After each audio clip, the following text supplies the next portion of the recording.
नमस्ते प्यारे बच्चों, कैसे हैं आप सभी। मैं आशा करती हूँ आप सभी बहुत अच्छे होंगे और घर बैठे ऑनलाइन कक्षाओं का मज़ा ले रहे होंगे और रोज़ कुछ ना कुछ नया सीख रहे होंगे। आज बच्चों शनिवार है और शनिवार को नैतिक शिक्षा के अंतर्गत आज हम देश प्रेम और हमारे राष्ट्रीय प्रतीकों के बारे में कुछ सीखेंगे। सप्ताह 12 के अंतर्गत नैतिक शिक्षा में सबसे पहले आप देखिए, यहाँ पर अलग अलग देशों के झंडे दिख रहे हैं। इन सारे झंडों में से क्या आप भारत के झंडे को पहचान सकते हैं? कोशिश कीजिए। बिल्कुल सही बच्चों। तो ये वाला जो झंडा है,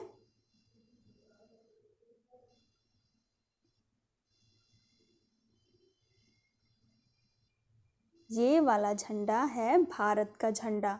इसे हम तिरंगा कहते हैं। तिरंगा क्यों कहते हैं बच्चों? सोचो सोचो। बिल्कुल सही, क्योंकि हमारे राष्ट्रीय ध्वज में 3 रंग हैं, केसरिया, सफ़ेद और हरा रंग। इसीलिए इसे हम तिरंगा कहते हैं। बच्चों, आज हम एक कहानी सुनेंगे। कहानी किसकी है? कहानी है छोटे से नंदन की। तो चलिए फिर शुरू करते हैं। नंदन को विद्यालय से पुस्तकें मिली थी। वह बिस्तर पर लेटा हुआ उन्हें उलट पुलट कर देख रहा था। पुस्तक के अंतिम पृष्ठ पर लिखी पंक्तियां वह गुनगुनाने लगा। जन गण मन अधिनायक जय है, भारत भाग्य विधाता। ए नंदन, यह क्या? राष्ट्रीय गान को इस तरह लेटकर नहीं गाया जाता। राष्ट्रगान को हमेशा सावधान की मुद्रा में खड़े होकर खुले आसमान के नीचे राष्ट्रध्वज के सामने गाया जाता है। नहीं तो इससे हमारे राष्ट्र का अपमान होता है, दीदी ने कहा। कभी भी तुम्हारे कानों में राष्ट्रगान की धुन भी सुनाई पड़ जाए तो तुरंत वहीं ठहरकर सावधान की मुद्रा में खड़े हो जाना। फिर गान की समाप्ति पर श्रद्धा से शीश झुका देना, दीदी ने बताया। बच्चों, हमें हमेशा हमारे राष्ट्रीय ध्वज तिरंगे का सम्मान करना चाहिए। वह क्यों दीदी? नंदन ने पूछा। वह तुम्हारा मातृभूमि को किया गया नमन होगा, दीदी ने बताया। आज शाम को मैं तुम्हें राष्ट्रीय चिन्हों की संबंधित सारी बातें बताऊंगी। अभी मुझे जाना है।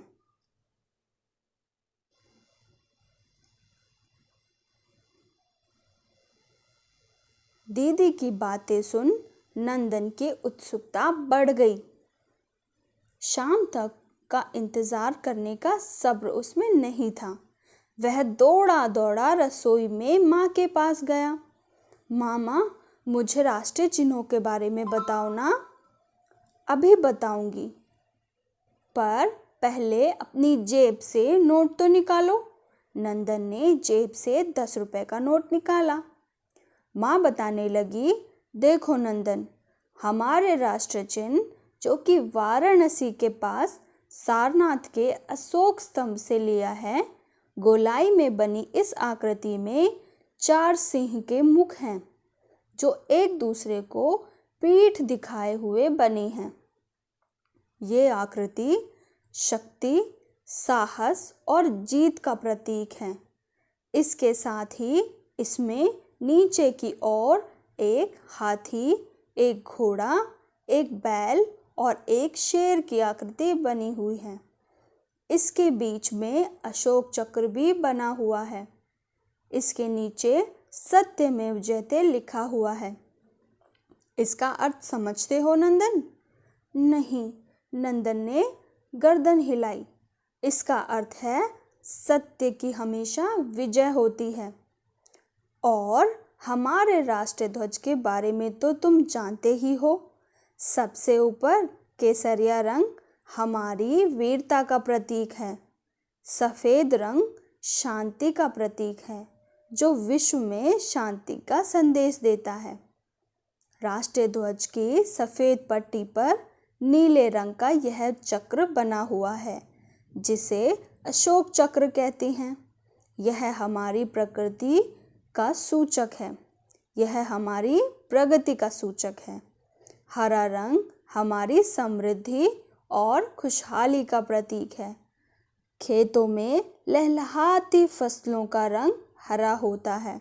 अब फसलें अच्छी होंगी तो चारों ओर खुशहाली छा जाएगी, समृद्धि फैल जाएगी। नंदन ने सारी बात ध्यान से सुनी।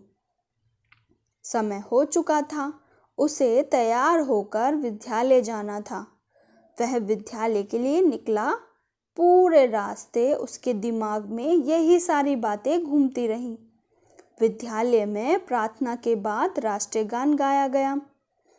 आज इस गीत के प्रति उसके मन में असीम श्रद्धा थी। सभी बालक अपनी अपनी कक्षाओं में पहुँचे। नंदन सभी बच्चों को राष्ट्रीय चिन्ह और ध्वज के बारे में बताने लगा। इतने में कक्षा में गुरुजी ने प्रवेश किया। सभी बच्चों ने खड़े होकर गुरुजी को प्रणाम किया। गुरुजी ने उन्हें बैठ जाने का संकेत दिया। क्या तुम बता सकते हो नंदन कि राष्ट्रगान के रचयिता कौन हैं? इस प्रश्न पर पूरी कक्षा मौन हो गई। गुरुजी ने बताया, रविंद्रनाथ टैगोर। उन्होंने यह गीत 1912 में लिखा था तथा इसे राष्ट्रगान के रूप में 14 जनवरी 1950 में स्वीकार किया गया। इसी तरह बंकिम चंद्र चटर्जी द्वारा रचित गीत वंदे मातरम भारत को राष्ट्रीय गीत के रूप में माना जाता है। यह गीत भारतीय स्वतंत्रता आंदोलन का प्रेरणा स्रोत रहा है।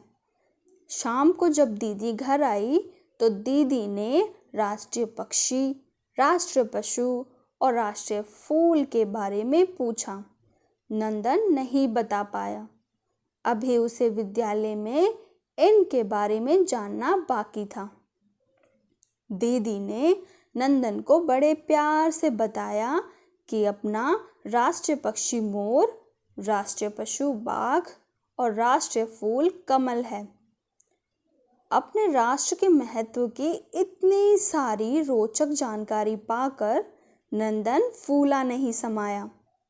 तो कैसी लगी बच्चों आपको नंदन, छोटे से नंदन की कहानी?